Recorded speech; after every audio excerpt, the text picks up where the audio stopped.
Hey, welcome back in. We are 1 week away, not this week, 1 week away from a major, and we're getting closer to another gigantic opportunity to sprinkle you with tons of value on the board. But before that, we're not going to overshadow the Byron Nelson, right? Ben Rasa's here. I'm Eytan Shander. Thank you for joining us. It's Putting for Dough on your exclusive home for the world of golf on the OddsShopper Golf channel. So help us out. Thumbs up, subscribe.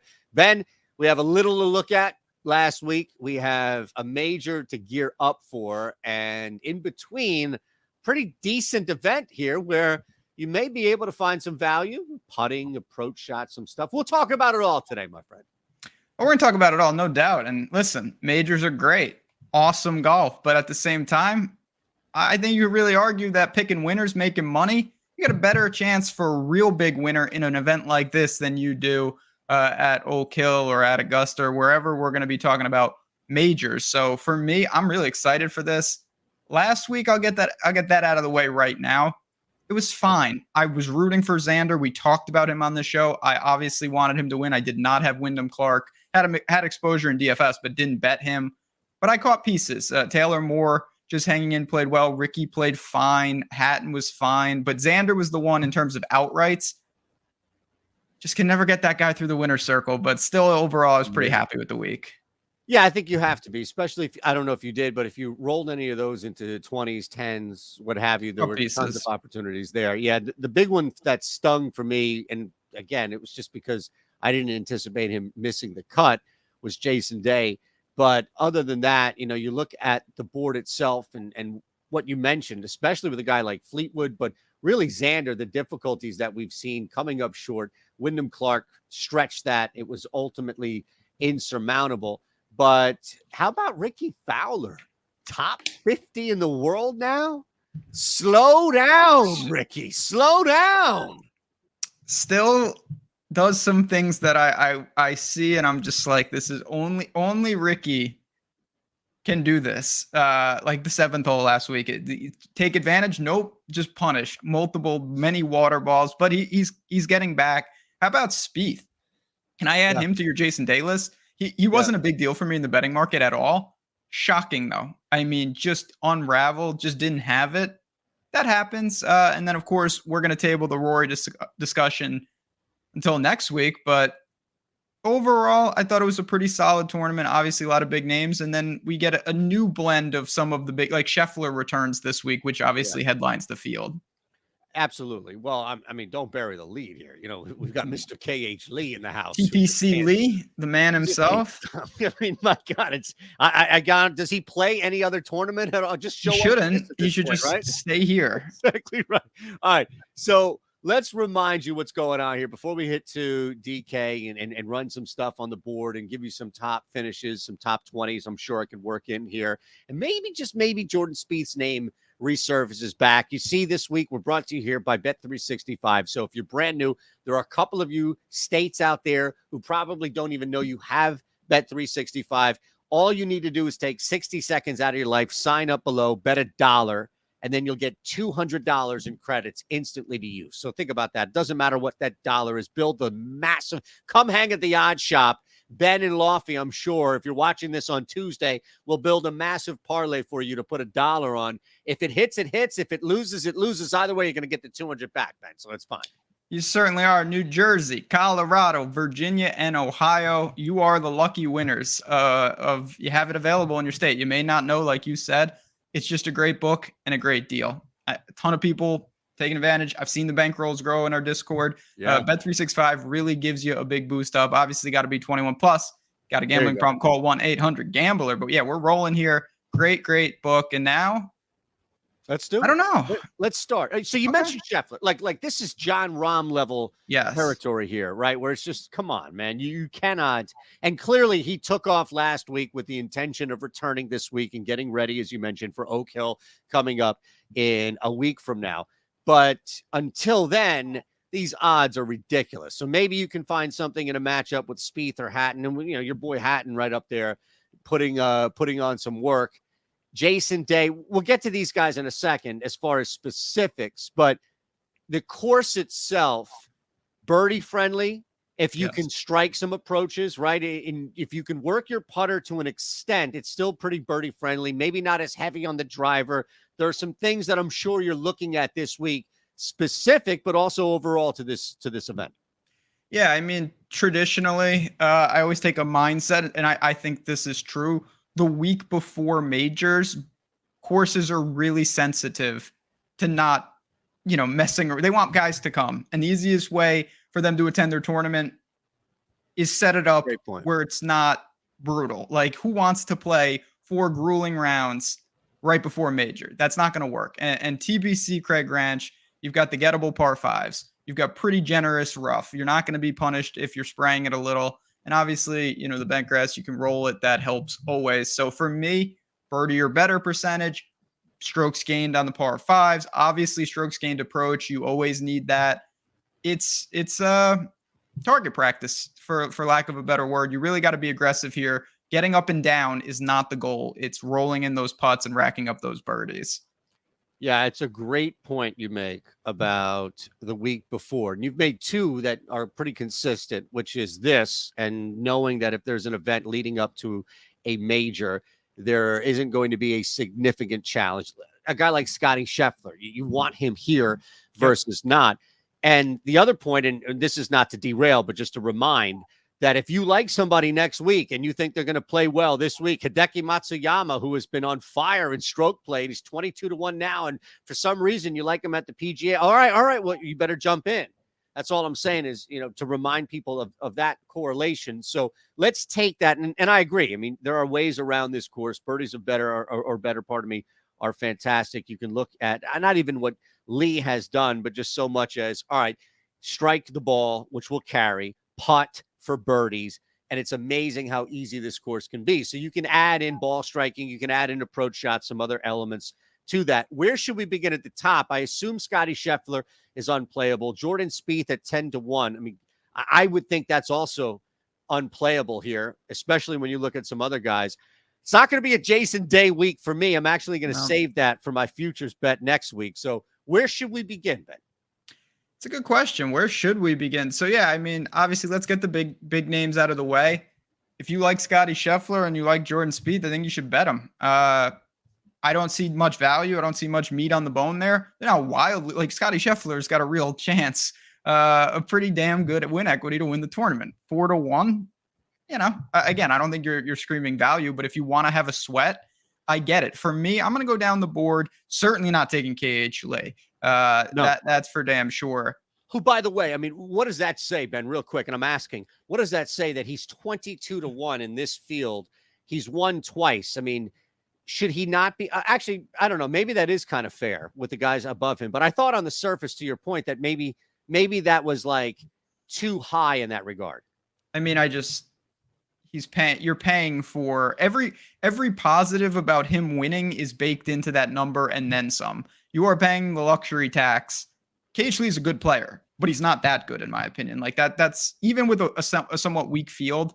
Let's get started. Tom Kim is right below him at 18-1. That's a guy, obviously, who has also shown he can get it done on tour. Really young player, one at Wyndham, one at Shriners, gained crazy amounts of putting in those tournaments, and he's not a good putter. So what does this prove? It's early in his career that when Tom Kim wins, he spikes putting. Where is he most likely to spike putting? Well, so far it tells us it's on bent grass because he struggled everywhere else. Last time out was just last week at Wells Fargo. He gained 9 strokes tee to green. He lost 3.5 with the putter on that Bermuda. I like the change of surface for Tom Kim here. I think you look at him, and then it's pretty wide open. I'm not messing around with Decky. Can I ask you, what do you make of Adam Scott, who, again, like in the mix until he wasn't? So first off, Day is fantastic. Kim is fantastic. I think this is a great, I hesitate to use the phrase warm up because I think it's going to be more of like an advanced stretch before the actual workout of next week. I don't know about you, but I love Kim next week too. So I would bet him next week as well, if that correlates for you. Adam Scott is a guy that I definitely want to target. And I think it's worth taking him outright. But look, he's plus 150 to finish top 20 in an event that he should be able to continue momentum and handle this type of like where he's been playing. If you want to look at comparable courses as well, Charlotte, like I think this is a spot where I would definitely target Adam Scott. I looked at him as actually top 20 as another opportunity, only because I'm getting him at plus 150 in this field. I'm fine with that. I mean, I think it's more fascinating to me that Adam Scott has chosen to play here the week before a major. Obviously, this is a guy that at this point in his career, he's got plenty of money. He's done everything. He's looking for majors. He's looking to add another one to the resume, and he's trying to optimize next week. And I clearly he thinks that playing a couple tournaments leading up is the move. He was really good at Quail Hollow, gained over 5 with the putter, gained across the board. So I get it. I think for me, though, this is where you see tournaments like this. How different are these guys? You're going to hear me say this a lot in this next tier from the guys, not at the bottom, but there's a lot of middling players in this field. If you can get past Scheffler, Spieth, Hatton, and those guys, I think it's wide open from like 30 to 100 to 1.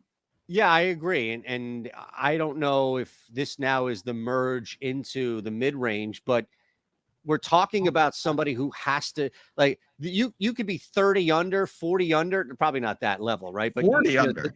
30 Extreme. under? 40. What do you think the winning score is here? 24 under? Yeah, something like that. That's Unless it's saying. Steven Yager, he'll go 45 under. He 45 might. to 1, 45 under. I like it. All right, well, let's look at this. All right, Montgomery and Yager. All right, these two guys, especially Montgomery, as we know, you want to talk about streak putting. You want to talk about being able to take advantage of easier greens. It's one thing to get out there and have the ability to knock down putts and say, all right, well, look, this guy's a decent to good putter. He can streak putt. So, or spike, pardon me. So like right here, you know that you're on this spot where you can then gain some strokes. We're also talking about two legit putters. Montgomery, the best, you could still one of the top guys to roll it. So I'd argue that that gives him an even bigger advantage. All you need to do is essentially get him on the green, and you've got some insane, you would assume, some insane scoring chances. So, yeah, at 40 to 1, I'm right there with you. And then I know you're up on Yager too. So he's another guy that you could get 20, 22 under. Is probably the winning score is going to require here. I'll say this. If you could combine Taylor Montgomery and Yager, you would have, I don't know who you would have, but you would have someone you would really want to play, because Taylor Montgomery can't strike the ball whatsoever, but he is the best putter I've ever seen. Let's go to the video team. Yager, whatever his name is, I rotate. He hasn't gained strokes putting since January. The last time he gained strokes putting, the Bills and the Bengals were battling it out. The Dolphins were in the wild card. Like this is what I'm talking about. Yeah. It's been a while. He gained 8.6 strokes tee to green last week. 2 weeks ago in Mexico, he gained 10.5 strokes tee to green, and he's lost 8 strokes cumulative putting in those 2 weeks. I love him in this spot, 45 to 1. I'm just betting blindly that his putter can flip on a change of surface. If we get that, watch out. He's going to be a popular name, but he should be. Yeah. Yeah, this is awesome. Truly awesome here. He can go low. He has a 58. People, I mean, again, I know it was on the web.com. Now, obviously, the Corn Ferry Tour. This guy can go crazy low. I love that mentality. He needs to score here. You cannot get around this place playing bogey-free golf. You have to score. All right.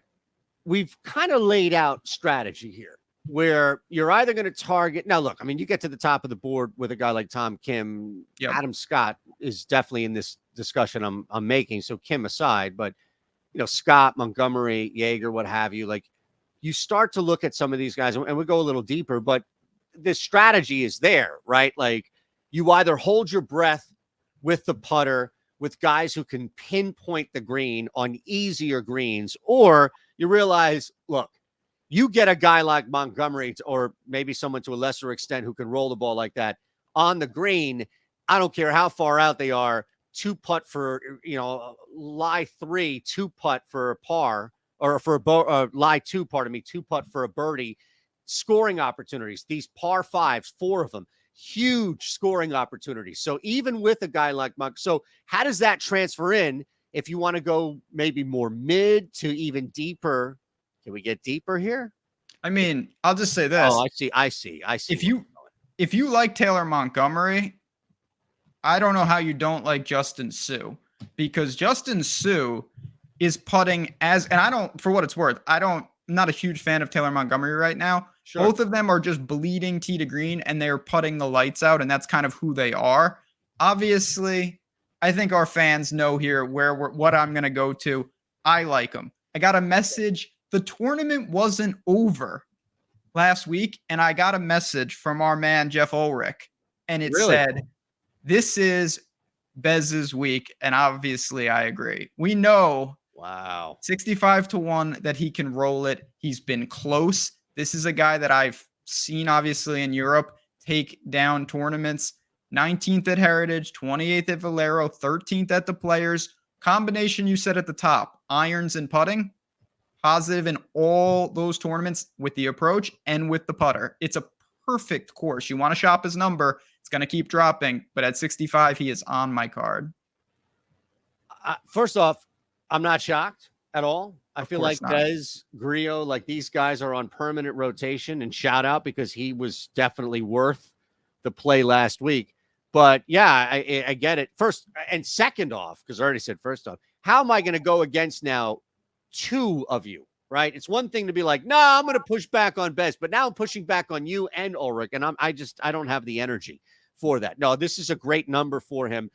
Justin, so I understand the mentality there, and you're probably getting, you can argue if you're off on Montgomery, then you're probably getting some, I'd say better. I don't want to say significantly better, but better for sure, because he still has to go out there and win this thing with Justin. But look, Bez at 65 might be the best value so far.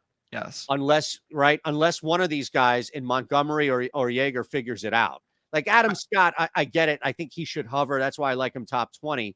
But if Montgomery or Jaeger figure this thing out, then you're in that category. But so far, 65-1 for Bez makes a lot of sense. All right. Okay. One more for you on the way out. Right at the top of the board, right there, 75-1. Michael Kim is just playing really good golf. I don't know what to say. He's just had a resurgence. He was 5th in Puerto Rico, made the cut at Valspar, top 30 at Corrales, made the cut at Valero, 30th in Mexico, 7th in Wells Fargo. Again, not all super glamorous. Is he threatening to win tournaments? Not really. Is he 6.5-1 for a top 10? 14-1 for a top 5? I mean, this is the type of guy I'm pretty interested in. He's playing really good golf. Obviously, it's been a long road back from him. He won at John Deere, and then he completely lost his game. He found it. He's playing good golf. In a field like this, him beating the Schefflers of the world is a little far-fetched, but him being on the first or second page of the leaderboard, top 20 style, is more than reasonable. No, it makes sense, man. When you're trying to get or trying to narrow, right, this gap. And it's almost, again, we've talked about these bets, and you can find them, I'm sure, as you get closer, winner without, right? Like a winner without Scheffler. Your odds are going to be a little weaker, clearly, but that's maybe this is a week where you entertain something like that as well, because you have a guy that's so far at the top. Maybe you get a break where it's like winner without. We've seen this before, where it's like a Rahm Finau event. You take the top two guys, Spieth is out, and now all of a sudden you're right back to the top there. But it makes sense, right? Because you're targeting areas, and especially for Michael Kim, that can narrow. I don't think that at 90-1 Eric Cole wins this thing, but if I take the driver out, he's pretty good overall. And that's somebody, again, that third element, right, of the strategy, which is just take somebody who is measuring with his irons, with his approach shot, or technically with his irons, but also approach specific, and birdies, putting for birdies. Eric Cole's a guy that I'd be interested top 20. I'm sure Michael Kim and Bez for you as well, knowing we're going to get some pretty slam plus money for that. Yeah, again, I mean, if you're looking at this, do I think that you should bet every guy on the screen for an outright? Maybe if you want a gigantic card. I don't operate like that. I really focus in on a couple guys at the top, maybe one or two long shots, but more so like who's a good top 20 bet, who's a top 10 bet, maybe some matchups, things like that. you click on hole in one. Don't do that. I'm just showing you what's available. That's all. That's what they all say. I know how you operate. Yeah, I think this is a pretty good week to experiment in that 50 to 100 and 100 to 1 range and work off that. I mean, these guys like over 2 to 1. I really like that in these spots for top 20. Yeah, I think that's a great angle here, is building this mini ladder. And look, the top rung, as you mentioned, doesn't have to be outright. These. Please shop these, because sometimes FanDuel has better, sometimes obviously Bet365. We're not saying these are all the best bets. We're just using DraftKings. Shop them. And we have the tools, obviously, if in our Discord. I want to give a quick shout out to Discord, because the Discord right now is rolling. Just been a really fun time in there lately. Again, you know it. Me and Eytan and Lindy and Isaiah and Narco, just all different guys, all different personalities, a lot of different things in there. But the thing that's uniform, we're trying to win money. We're trying to have fun. Not as many knuckleheads as you would think in a Discord like that. It's a good community and one I'm really enjoying. So if you want to be part of it, again, the links are below. Hop on in for a week. Check it out. Sweat some golf, any other sport you want. It's really, really a fun time. Yeah, I have to echo that. And something that I've been trying to talk about on my own stuff here on the OddsShopper channel, which is just, there's just zero ego. It's insane. And what I love about it is somebody can pop in and be like, hey, y'all, I've been on a rough day or rough week. I need a winner. And it's not just like, it's like people will pull together and try and find a hit and like metaphorically lift that person up off the street. And it's awesome to see, man. So I'm glad you brought that up, because there really is no ego, any of that. And honestly, like every now and again, somebody does come in with that, and it just gets communally stomped. Yeah, we get them mad. We banish them. And it's not us. It's not even the news god monitoring. No, the community polices itself. It's a good time in there. Like I said, if nothing else, we're all on the same team. And that team is Christian Bezedenhout team. I'm telling you, this is the week. For all the times I have bet Bez, God, come through for me one time here. This would be fantastic. It would be fantastic. I'm not necessarily sure if that's going to be the case, but I love the top 20. Anything real quick? Are we getting ahead? We mentioned this. Let's look at this really quick. Now, if you wanted to look at anybody who has been playing exceptionally well, like Tony Finau is not in this event. Victor Hovland fell apart. Maybe you stay away from that, but Finau is not playing this week. He's at 28 to 1. I don't know if he necessarily would be bet up. Cantlay has not been what we've expected, at least from the winning circle. You've got a 22 to 1 there. Or maybe you are looking at somebody like Jordan Spieth, who is 10 to 1 this week, and you think, man, this guy's got a legit chance at winning this week. So instead of betting him at 10 to 1, I'm going to bet him at 16 to 1 next week, knowing this could drop to 10 to 1. So I think honestly, I'm not overly worried about it, because for the majority of the guys that are on our screen, they're not here, and you're not going to have a drastic decrease in their number. The one guy is if you think that Jason Day or Tom Kim in particular win this week, you want to jump on 40 to 1 right now, because that number will be slashed. We saw it with Corey Connors, and then he played terrible at the Masters. Corey Connors won that week before. I mentioned on this show, you want to take him. Now, Bez is not going to win the PGA, so I don't think you have to worry about that. But for me, it's those type of guys, Jason Day, Hatton, Tom Kim range. If you think one of them pops off here, no, not Phil Mickelson. Don't worry about him. But that's where I'd be most concerned. But I'm not that, I'm going to try to beat the majority of those guys. And I don't like Tom Kim as much as you do next week. So I like him this week. I don't like him next week. I actually have a day ticket next week, but we'll talk about that, because I need a screenshot. You won't believe it until you see it. All right. We appreciate it. At JazzRaz DFS, at Shander Show for me. We'll see you next week as we get ready for the PGA. Until then, hey, Byron Nelson will win some money. We'll have some fun. All right, Ben, anything you want to say? Because you hit it on the way out. Oh, absolutely. No, you have any questions, follow us at JazzRaz DFS, at Shander Show. Hit the like button, subscribe on the way out. Good luck. Enjoy next week. Major coming up fast and furious here at OddsShopper Golf.